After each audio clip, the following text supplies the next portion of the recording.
Hello everyone and welcome back to the part 2 of Neeraj Grover murder case. जैसा मैंने Neeraj Grover murder case part 1 में बताया था कि मारिया ने एक अपार्टमेंट रेंट पर लिया था which was in Malad Mumbai. As we know अकेले शिफ्टिंग करना is not an easy task, तो नीरज ने भी मारिया की हेल्प करी to shift in her new apartment. Neeraj एक टेलीविज़न एग्जीक्यूटिव था और ज़रूर उसका शेड्यूल भी काफ़ी हेक्टिक रहता होगा। तो 7 मई को नीरज के गायब होने के बाद ना तो कोई उसे मिला और ना ही कांटेक्ट कर पाया।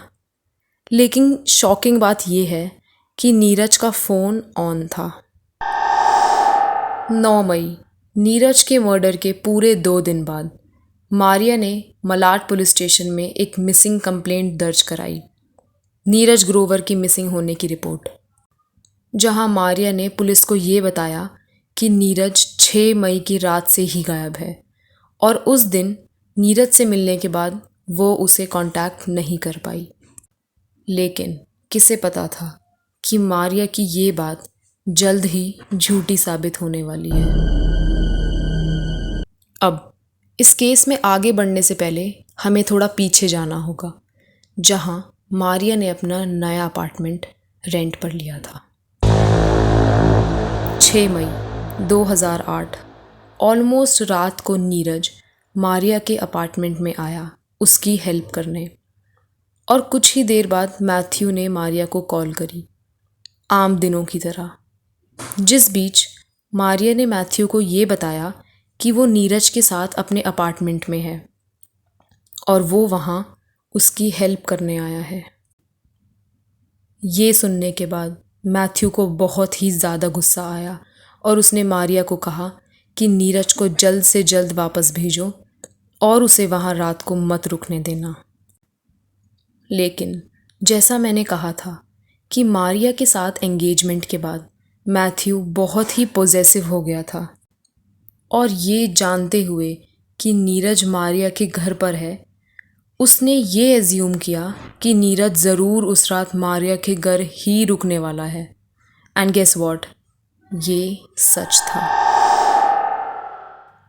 अगले दिन यानी कि 7 मई सुबह करीब 7 बजे मारिया ने अपनी डोरबेल की आवाज़ सुनी और जैसे ही उसने गेट खोला उसने देखा कि वहाँ मैथ्यू खड़ा था। This must be very surprising to her, क्योंकि मैथ्यू मारिया को बिना ही इन्फॉर्म किए आ गया था।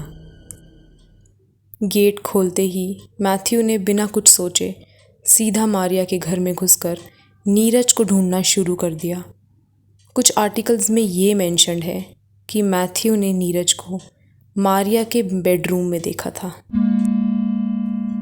और इसके बाद नीरज और मैथ्यू के बीच में काफ़ी बहस हुई, क्योंकि मैथ्यू ने मारिया को पहले ही कहा था कि नीरज को वो अपने घर पर उस रात ना रुकने दे, और इसीलिए वो बहुत ही एग्रेसिव मूड में था। धीरे धीरे ये बहस हाथापाई तक जा पहुंची। मैथ्यू ने किचन से एक नाइफ़ लिया और इस बीच उसने वो नाइफ़ सीधा नीरज को स्टैब कर दिया, और उसने ये तब तक किया जब तक नीरज ने अपनी सांस लेना बंद नहीं कर दिया था, until he was dead। अब इतना कुछ होने के बाद ऑब्वियसली इंसान को कुछ समझ नहीं आता, क्योंकि ये सब आउट ऑफ मैथ्यूज़ एंगर हुआ था। तो both Matthew and Maria were scared. कुछ देर सोचने के बाद उस दिन सुबह 10 बजे मारिया ने ये डिसाइड किया कि वो कुछ बेडशीट्स, नाइफ़, कर्टेन और 2 डफल बैग्स लाएगी। People who don't know what duffel bag is, here is a picture for you guys। लेकिन मारिया को ये थॉट आया कैसे, इसका जवाब हमें आगे केस को और डिस्कस करने के बाद ही मिलेगा। सामान लाने के बाद मारिया और मैथ्यू दोनों ने कुछ ऐसा किया जिसे सुनने के बाद आप लोगों को शायद यकीन ही ना हो।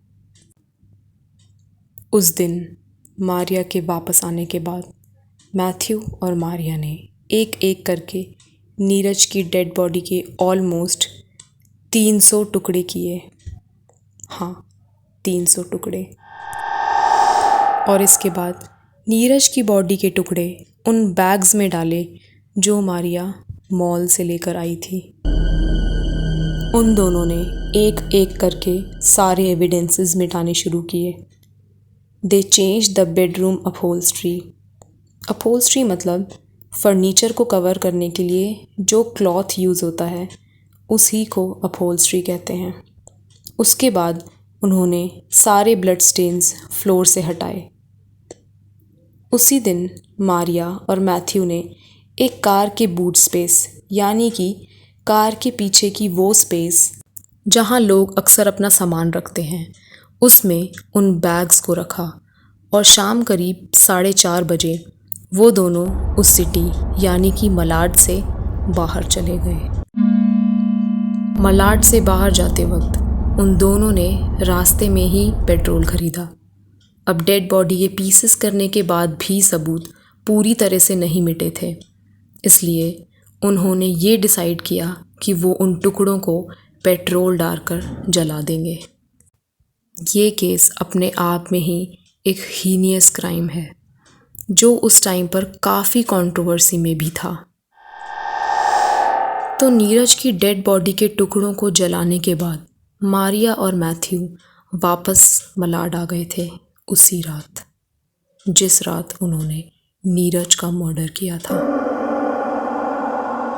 पुलिस ने मारिया की सारी मूवमेंट्स और ट्रांजैक्शंस ट्रैक करी और पता चला कि 7 मई करीब सुबह 10 बजे के आसपास मारिया ने एक मॉल जो कि उसके अपार्टमेंट के बिल्कुल साथ ही था, वहाँ से कुछ बेडशीट्स, नाइफ़ और डफल बैग्स खरीदे थे। ये पता चलने के बाद उनका शक हकीकत में बदलता हुआ ज़रूर दिख रहा था।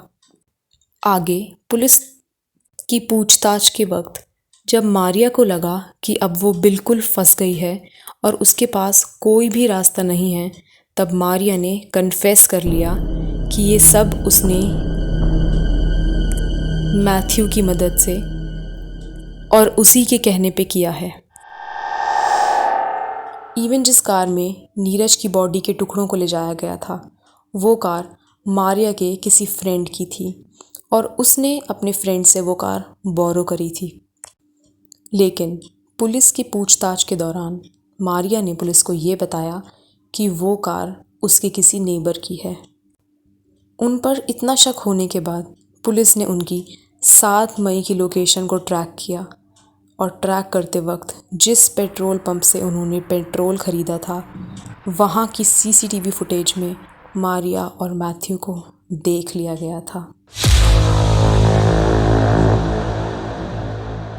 जब सारे ही सबूत उन दोनों के खिलाफ हुए तो उन्हें अरेस्ट कर लिया गया एंड इन जुलाई 2011 मैथ्यू को सेक्शन 304 के तहत 10 साल की जेल सुनाई गई और वहीं मारिया को एविडेंसेस मिटाने के लिए सेक्शन 204 के तहत 3 साल की जेल की सज़ा सुनाई गई। ऐसा आप लोगों के साथ भी कई बार हुआ होगा कि गुस्से में लिया गया कोई भी फैसला ज़रूर आपने बाद में रिग्रेट तो किया ही होगा,